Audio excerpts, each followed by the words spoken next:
¿Cuál iglesia? Capítulo 2. Las iglesias de los hombres. Como afirmamos en el capítulo anterior, es tanta la variedad de iglesias que existen sobre la tierra que todos los cristianos pueden encontrar una a su medida y a su gusto. Pero, ¿alguna vez te has preguntado si tu vivir de iglesia satisface a Dios? Si Él está complacido y satisfecho con el vivir de los cristianos, con las prácticas de los distintos grupos, con las doctrinas que se enseñan en ellos, con la organización y demás detalles de las llamadas iglesias. Las iglesias, según los hombres, tienen algunas características que las identifican y las hacen únicas, y vamos a considerar algunas de manera sucinta. Liderazgo. Todas las iglesias de los hombres que hay en la tierra han sido fundadas por una persona, que asimismo se llama ungido de Dios, enviado, apóstol, líder, profeta, maestro, iluminado y muchos títulos más.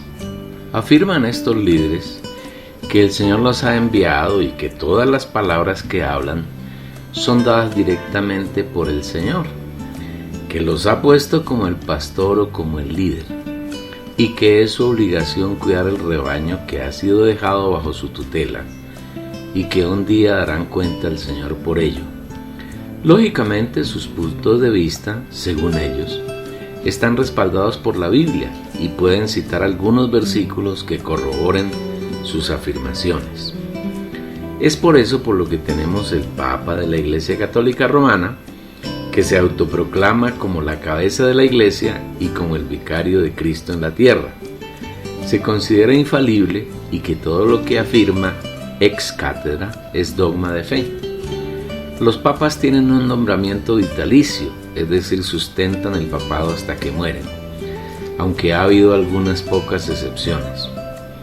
Cuando un papa muere, los llamados príncipes de la iglesia, denominados cardenales, se reúnen en un cónclave supersecreto para elegir un nuevo papa y afirman que es el Espíritu Santo quien decide quién será el que por el resto de sus días ocupe, entre comillas, la silla de San Pedro, porque hasta en eso difaman a uno de los apóstoles queridos por el Señor Jesús, afirmando mentirosamente que él fue el primer papa. Por supuesto, todas son grandes mentiras que no vamos a comentar, sino que animamos al lector a que averigüe acerca de la historia del catolicismo romano, tema del que hay un extenso material bibliográfico. El llamado catolicismo ortodoxo de Oriente tiene muchas similitudes con el catolicismo romano. La gran diferencia entre los dos catolicismos radica en que los católicos ortodoxos no tienen un papa como líder superior, sino que sus líderes a nivel regional se llaman patriarcas y aceptan que el mayor de ellos es el patriarca de Constantinopla y es quien preside los concilios. Los patriarcas sobresalientes en la Iglesia Católica Ortodoxa son el de Constantinopla, el de Alejandría, el de Antioquía, el de Jerusalén y el patriarca ruso, siendo estos 5 los principales y más antiguos de la historia de esa iglesia, y reconocen iglesias que están dentro de su región, tales como la Iglesia Ortodoxa de Creta, Finlandia, Estonia, Corea, Palestina, Ucrania, Letonia, Japón, China y Moldavia, entre otras. Además de las 5 principales que hemos mencionado, existen otras iglesias ortodoxas con patriarcas propios, y las más destacadas son Georgia, Serbia, Rumania, Bulgaria, Chipre, Grecia, Albania, Polonia, República Checa y Eslovaquia, Ucrania y América. El patriarca de la Iglesia Ortodoxa en América tiene su sede en Washington. Igualmente hay otras iglesias ortodoxas no reconocidas y se encuentran en algunos países europeos.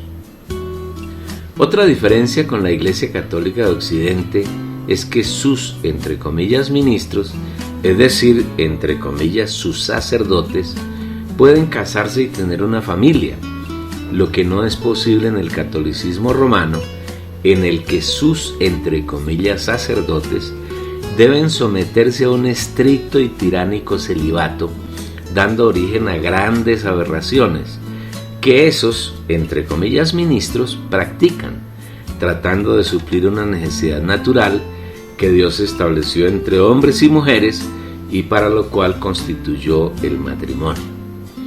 Otra diferencia entre las dos ramas del catolicismo se da en sus prácticas idolátricas. Mientras los católicos romanos tienen toda clase de ídolos en estatuas de madera, cerámica, yeso, mármol y metal, además de toda clase de estampas, vitelas, murales, vitrales, pinturas, etc., los católicos ortodoxos orientales no admiten ídolos tridimensionales, es decir, en ellos no hay estatuas. Sus ídolos son bidimensionales, representados en estampas, lienzos, murales, vitrales, pinturas y vitelas. Los católicos ortodoxos nunca admitieron en su enseñanza la existencia de un purgatorio, la que sí fue una doctrina católica occidental hasta hace unos pocos años, cuando la abandonaron. Por el lado del protestantismo, que es el tercer gran grupo de iglesias y de feligreses que conforman el cristianismo, encontramos miles y hasta millones de grupos dispersos por todo el mundo. Algunos de ellos se denominan con algún nombre, generalmente tomado de la Biblia, y logran hacer organizaciones a nivel local, regional, continental y mundial.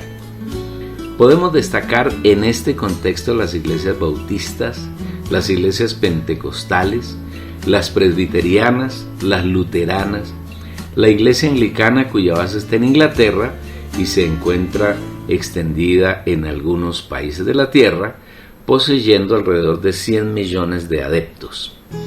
Una característica común de todas estas llamadas iglesias que conforman el cristianismo es que han sido fundadas por algún líder y hoy no pueden subsistir si no tienen un líder que las gobierne. Ese líder o esos líderes reciben diferentes nombres dependiendo de la línea que siguen. Así, por el lado del catolicismo romano encontramos una jerarquización bien determinada y en ella se tiene como cabeza al Papa, que se declara a sí mismo ser el sucesor o representante, es decir, el vicario de Cristo en la tierra. Detrás del Papa, en esa estricta jerarquización, encontramos los llamados cardenales, conocidos como los príncipes de la Iglesia, que se constituyen como un cuerpo colegiado para elegir el Papa cuando su puesto queda vacante, bien sea porque el Papa ha muerto o porque el existente ha renunciado al papado, como ocurrió en la era contemporánea con el llamado Benedicto XVI. En el catolicismo romano siguen en orden jerárquica los arzobispos, que tienen a su cargo los gobiernos regionales, los obispos, que son los jerarcas de ciudades, y finalmente los curas, que son los amos de las parroquias asentadas en barrios y pueblos de pocos habitantes. Después de ellos, finalmente, encontramos los feligreses, que en este caso son más de 1.500 millones. El Papa es elegido en una reunión súper secreta que denominan cónclave y afirman una enorme mentira al decir que en esa reunión es el Espíritu Santo quien decide quién ha de ser el nuevo Papa. Por el lado de la Iglesia ortodoxa, afirman que la cabeza de la Iglesia es Jesucristo. Sin embargo, nombran sus líderes, que se convierten en cabezas de la Iglesia, a quienes llaman patriarcas, siendo el más sobresaliente el patriarca de Constantinopla, y al que denominan primus inter parem, que en realidad viene a ser una cabeza universal de la Iglesia ortodoxa, una imitación del Papa. Después de los patriarcas, la Iglesia ortodoxa cuenta con arzobispos, obispos y sacerdotes, y finalmente, como en todo sistema jerárquico religioso, están los feligreses, es decir, el pueblo. En la orilla del protestantismo encontramos un sinnúmero de pequeñas iglesias organizadas a nivel de barrio, de ciudad, de región, de continente y algunas a nivel mundial. Todas afirman seguir al Señor, hacer la voluntad de Él, ser fundadas por el Señor Jesucristo, pero siguen estrictamente los lineamientos, órdenes y doctrinas dictadas por el líder o por los líderes, cuando estos tienen carácter nacional o mundial. Un aspecto muy destacado en las iglesias de los hombres es que tienen un líder, a quien ciegamente siguen los feligreses, y a quien consideran que es la autoridad delegada por Dios, y que es el Señor quien lo ha ungido y lo ha puesto para que realice su labor. Toda esta situación aparentemente tiene una base bíblica, pero demostraremos más adelante que esa base no existe. Segundo, doctrina. Todas y cada una de las iglesias creadas por los hombres tienen una o unas doctrinas que las caracterizan, que las hace diferentes de las demás y que se convierte en la columna vertebral de su existencia. Las doctrinas son la base de su vivir, la razón de su existencia, y los feligreses están en la obligación de observarlas, obedecerlas y cumplirlas. Son tantas las doctrinas y enseñanzas que tiene cada grupo que comentarlas implicaría hacer cientos de volúmenes, y no tenemos el propósito de cansar al lector llenándolo de datos. Nos limitaremos a afirmar que cada organización cristiana tiene sus doctrinas particulares, y ellas son el centro de su actividad religiosa, su elemento identificador y su caracterización particular. Tercero, sede. La tercera característica de las iglesias fundadas y sustentadas por los hombres es la existencia de una sede, una edificación de la que afirman que es la iglesia.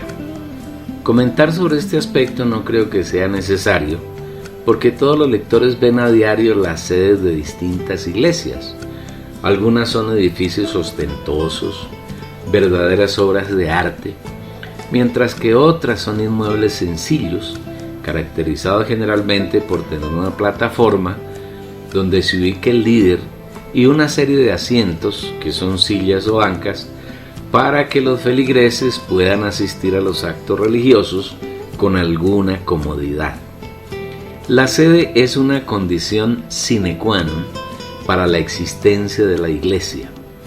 Los feligreses están convencidos, consciente o inconscientemente, de que ese lugar es sagrado, que allí se encuentran semanalmente con el Señor y que es el único lugar donde se puede orar, alabar y adorar a Dios. La mayor lucha de las iglesias cristianas es por obtener una sede, y afirman cuando construyen una casa o cualquier inmueble como sede que han edificado la iglesia. En el proceso de construcción dicen que están edificando la iglesia. La sede de las iglesias cristianas se convierte en una mazmorra, porque los líderes enseñan a los feligreses, y esto lo toman como dogma de fe, que la sede es el único lugar donde pueden encontrarse con Dios, donde pueden adorar y alabar al Señor, y es el único sitio donde pueden escuchar, entre comillas, el hablar del Señor. Para los correligionarios, estar fuera de la sede o no asistir regularmente a ella en los días y horas programados para las reuniones es estar fuera de la iglesia. Cuarto, prácticas. Cada uno de los grupos cristianos, llamados iglesias, tiene una práctica particular que lo identifica, que lo distingue de otros grupos, basados en las prácticas que realizan en sus actividades de culto. Las más sobresalientes tienen que ver con la oración, la alabanza, la adoración, las predicaciones, los bautismos, los matrimonios, las relaciones entre hombres y mujeres, etc. En el caso de la oración, existen grupos donde toda la feligresía ora al tiempo y forman una enorme algarabía, mientras que en otros, la oración la realiza solamente el líder y los asistentes son testigos mudos. Otros oran de uno en uno y lo hacen en orden. En cuanto a la alabanza, algunos grupos consideran que alabar es cantar con mucha alegría, con entusiasmo desbordante, a veces con danza y con otras manifestaciones que expresan alegría, mientras que consideran que la adoración consiste en estar más callado, más sobrio, reconociendo la grandeza de Dios y la miseria del hombre. Algunas veces hay compunción, lágrimas, alaridos de arrepentimiento, confesión de pecados y otras prácticas. Por el lado de la predicación, generalmente es el líder quien habla, entre comillas, la palabra de Dios, que sí es palabra pero no es de Dios, impartiendo una enseñanza a los feligreses, enseñanza que equivocadamente consideran es dada por Dios a través del líder y que además traza la línea de conducta que el afiliado al grupo debe seguir sin discusión, porque si fue Dios quien lo habló a través del líder, no hay ni discusión ni posibilidad de controvertir. En resumen, se llega a la conclusión de que en todos los grupos cristianos se considera que lo que dice el Papa, en los grupos no católicos el pastor o como quiera que se llame el líder, es dogma de fe y es necesario obedecerlo sin importar ningún argumento o choque que la enseñanza pueda tener con la conciencia del feligrés, con la Biblia ni con la revelación que da el Espíritu Santo. Quinto, días y horarios de reuniones. Las iglesias de los hombres programan unos días específicos y unas horas determinadas en que han de reunirse, y fuera de esos días y horas no hay posibilidad de que los feligreses se encuentren con Dios. Esta ordenanza de horarios y días manifiesta la más aberrante tiranía, porque convierte a los correligionarios en esclavos de días y horas determinados, y fuera de ellos no hay ninguna posibilidad de encontrarse con el Señor, solamente en esos horarios. Son tantas las peculiaridades que caracterizan a las iglesias de los hombres, pero consideramos que estas 5 que hemos referido de manera por demás breve sean suficientes para que el lector pueda captar cuál es su situación con respecto a la iglesia en que se reúne y en la que considera que está sirviendo y agradando a Dios, a quien con seguridad ama y por quien es amado. Aquí el fin del capítulo 2, donde hemos hablado de las características más sobresalientes de las iglesias de los hombres. Deseamos que sigas disfrutando y que no pierdas el capítulo 3, que hablará de la iglesia según Dios. Igualmente te invitamos a que te suscribas, a que nos des un me gusta y a que compartas con tus familiares y amigos esta palabra rica, palabra revelada, que tus amigos y tus conocidos necesitan tanto como tú. Comparte.